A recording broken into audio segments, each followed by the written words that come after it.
With the recent wrongdoings of the CEO of Volkswagen and announcements from the US Justice Department to seek more individual prosecutions for executive wrongdoing, it's clear the global corporate culture needs a change. Yet this recent rash of corporate scandals is not solely a failure of leadership. It's equally a failure of responsible followership, says Ira Chaleff, author of Intelligent Disobedience, who joins me now. Ira, you talk about creating a culture where people don't just follow orders, but they also hold themselves accountable for doing the right thing. But we're not living in North Korea. Surely people do this anyway, no? You would think so. But really, people get very worried about losing their job, particularly if the economy isn't so rosy. And they censor themselves, particularly if there's any past history in their organization where they think someone tried to speak candidly and then got terminated or demoted, something like that, or sidelined in their career. So we don't have as much candor as we really need. Well, give me examples of situations where people are left to follow blindly, anything that we've sort of seen in the corporate world of late. The WorldCom incident, where they were doing well for a while and then they didn't do so well, and an order came down to, could we massage the numbers just for this month so that the shareholders stay calm, etc. And a mid-level accountant was asked to do this, and first she hesitated. She knew it was wrong, but she was fearful for her job, and she went along. Well, this went on for 4 or 5 months until the internal auditor said, "What's going on here?" And she confessed that she had been fudging the numbers. Well, as a result, the CEO went to jail, the COO, the CFO went to jail, and she went to jail. So there are worse things than losing your job. And there are critical times when you really do need to say no. And hopefully that would have saved the CEO as well, you see.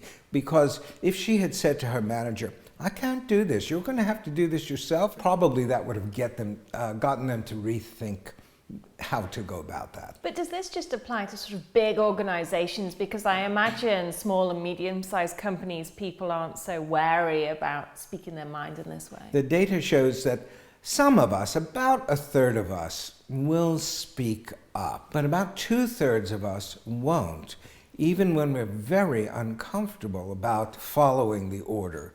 And historically, we see the terrible crimes that have been committed by whole countries following orders. Take even a small family business. If you are not the family member, and the CEO is the founder, and maybe his son or daughter an executive, and you're asked to do something, you're kind of leery about pushing back, and that can have deleterious consequences. Well, you mentioned earlier about intelligent disobedience. What exactly did you mean by this? It comes from guide dog training for the blind. And after the dog learns how to obey, it must learn how not to obey if obeying would result in harm to the team being the human and the dog. Now, if we can teach dogs to differentiate between when and when not to obey, surely we can do a better job with humans. But Ira, I don't think, is it so much about people not knowing the difference or even being scared to? Sometimes people just turn a blind eye because it's simply easier. They can't be bothered getting involved. Surely that's sort of the root of the problem as well. Well, you're absolutely right. There's no defense any longer to say, "I was just following orders." We know that that doesn't wash. So we are all accountable. And even though we don't want to get involved, we are involved. And for our careers, for our own integrity, for being able to sleep at night, we need to do the right thing. And how does groupthink come into this? Because I imagine when people are in a sort of group where everyone's doing the same thing, then it's harder to... Great question. And it does take a sort of a moral center to be able to say, well, despite the fact that nobody else is speaking up, I need to speak up. Now, the interesting thing is, if one person speaks up, they will probably get ignored. But if a second person then supports them, and then a third, you will turn the tide. So you don't have to necessarily be the first person to speak up, but when you see someone have the courage to do so, and you recognize the rightness of what they're doing, stand up with them. So for an employee, how's the best way to go about saying no? Is this just a whistleblower situation we're talking about? I hope that what's happening is that we can create a culture of candor where people do not feel they have to go outside the organization and blow the whistle. That's what we're trying to do here. Because it's not just when you have ethical situations. Sometimes you get an order because whoever the manager or executive is has wrong information or they've assessed it incorrectly. Doesn't this come down to how businesses are structured? Because I spoke to a chap who was in sales and he worked abroad a lot, and sometimes to get the deals done, especially in developing countries, he had to sort of do backhanders bribes.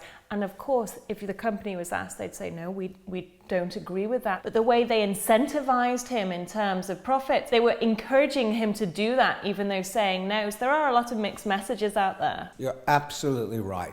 And the pressure to make your numbers, whatever those metrics are, is tremendous. And that's when people, and especially if their bonuses or promotions are tied to them, which they usually are, there's a tremendous pressure to just fudge a little bit, game the system a little bit. It's very dangerous. It's how, very serious missteps happen that collapse share price, or even, venerable businesses or banks go out of business because no one took a stand when they needed to and could have. But do you really think at the end of the day it is down to the employees, it's not down to the leadership? For example, the Volkswagen CEO, he's been ousted now and there's a new chap and you hear about his names being dragged through the mud, whereas the employees not as much. So, shouldn't it be down to them at the end of the day? Yes, they should hold the moral standard, etc. But again, we're dealing with human fallibility.